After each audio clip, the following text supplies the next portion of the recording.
Hi, and welcome to Until 9 Million. This is episode 8, and we are 527 weeks until 9 million. This week I will be talking about ETFs and my personal opinion about them. I quite like them, and I will explain a bit more how I use them and what the strategy behind them is. So, what's my personal preference in all this? Because this is my explanation to it, and I am a big fan of index trackers and ETFs.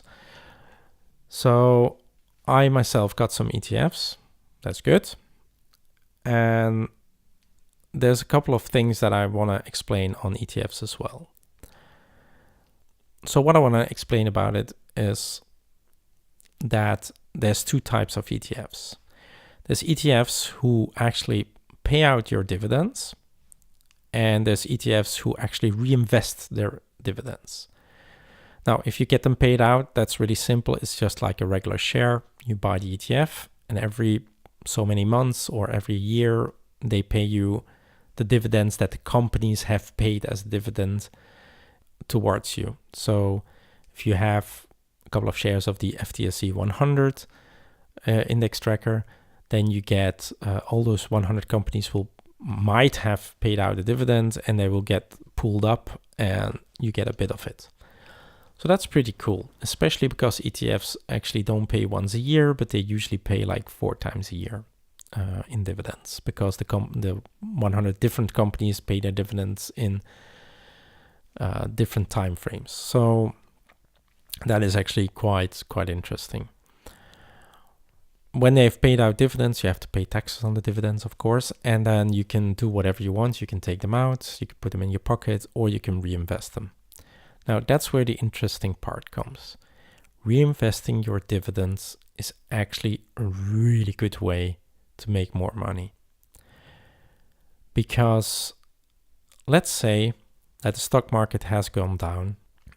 You got some dividends from the companies that did pay out dividends, but the stock market has gone down. And you reinvest that in new shares, then you have bought low. Aha, that's where the buy low comes in. And that's exactly what we want. Now, obviously, you can also reinvest them when the price is high, but reinvesting your dividends is really usually a good thing, because when you buy new shares with those dividends, those new shares are going to produce new dividends, and, it goes up. Now, you also have index trackers or ETFs that actually reinvest their shares themselves, and they do it automatically. Now, that's also very interesting because it's a kind of fire and forget investment. So you buy the shares, they produce dividends, but the investment fund or the index tracker fund is going to reinvest that automatically, and your share will be worth more eventually after a while than the actual index, because you buy on top of it. Now, that is very, very interesting, and I've both, to be honest. So I got ETFs that pay out dividends, and I got ETFs that reinvest themselves. And the gain on the ETFs with that reinvest themselves is quite amazing sometimes.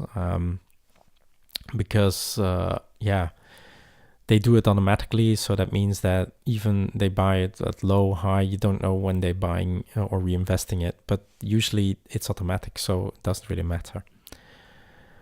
Now, we come to another important thing when you're investing, and that's when to buy.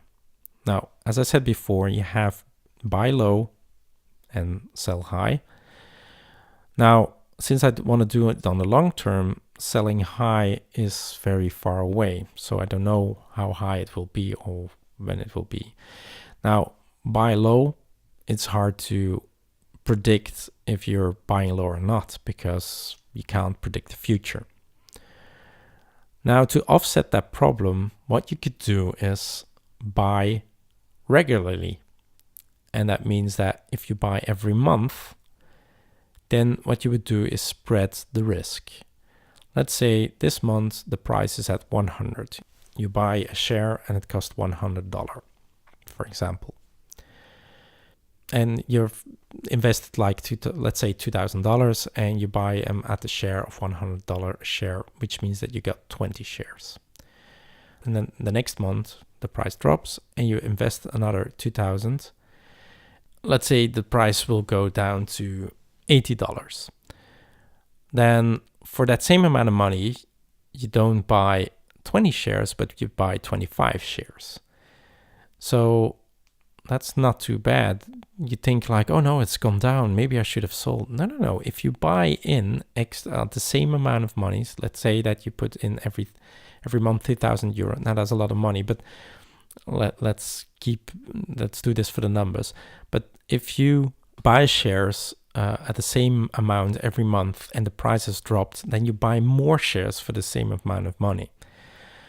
Now, if the price will go up later on the next month back to $100 a share, then suddenly your investment has gone from $2,000 to $2,500 dollar. And that makes it very interesting, because what you do is you cost average the price of the share. So in the end, you made like $500 profits if you count the original 2,000, which you bought at 100, and then the second at 80. Then at the end, you got $4,500 and you got $500 profit. So as you can see, buying and spreading the cost over many months could be really interesting. Now, it also means if the price goes up, then your cost averaging will push down.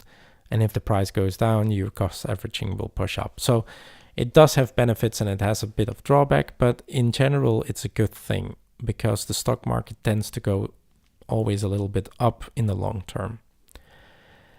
And so you average out your costs and then you will get a profit. Okay, that's it for this week. Next week, we have the 5th and last episode on stocks and shares, and I will talk about long-term investing and why long-term is good. Okay, well, you can also follow me on Twitter. Until 9 million is my name, and you can definitely subscribe on this channel so you don't miss any videos that I produce. Okay, thank you very much for listening, and I'll see you next time. Bye.